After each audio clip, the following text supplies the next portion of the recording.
I want you to remember that no bastard ever won a war by dying for his country. He won it by making the other poor dumb bastard die for his country. And then,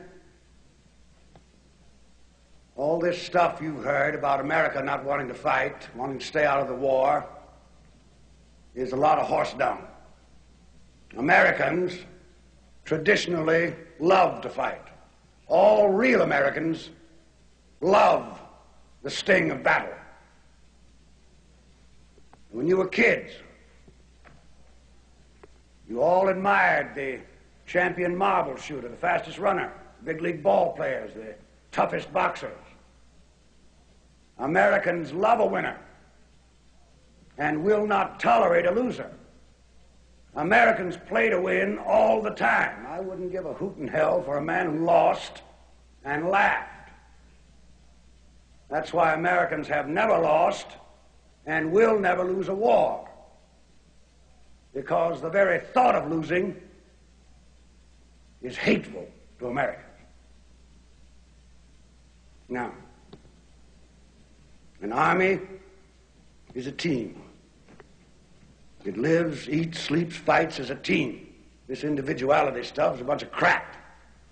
The bilious bastards who wrote that stuff about individuality for the Saturday Evening Post don't know anything more about real battle than they do about fornicating.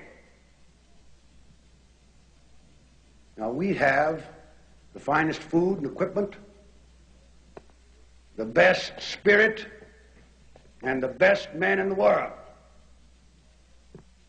You know, by God, I actually pity those poor bastards we're going up against. By God, I do. We're not just going to shoot the bastards.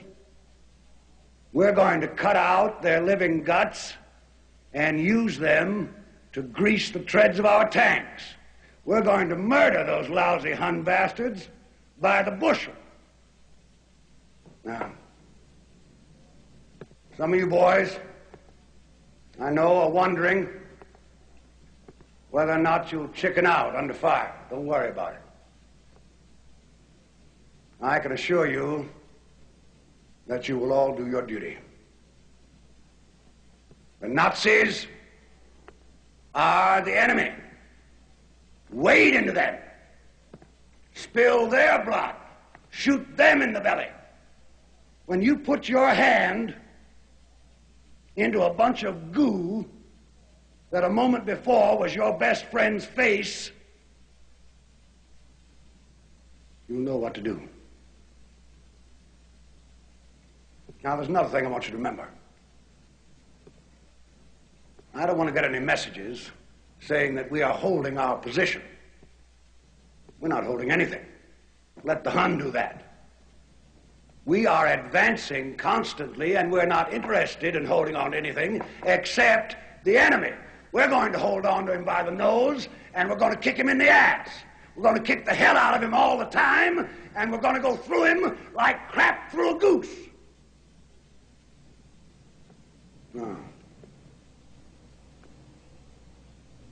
There's one thing that you men will be able to say when you get back home, and you may thank God for it. 30 years from now, when you're sitting around your fireside with your grandson on your knee, and he asks you, what did you do in the great World War II? You won't have to say, well, I shoveled shit in Louisiana. All right, now you sons of bitches, you know how I feel. Oh. I will be proud to lead you wonderful guys into battle anytime, anywhere. That's all.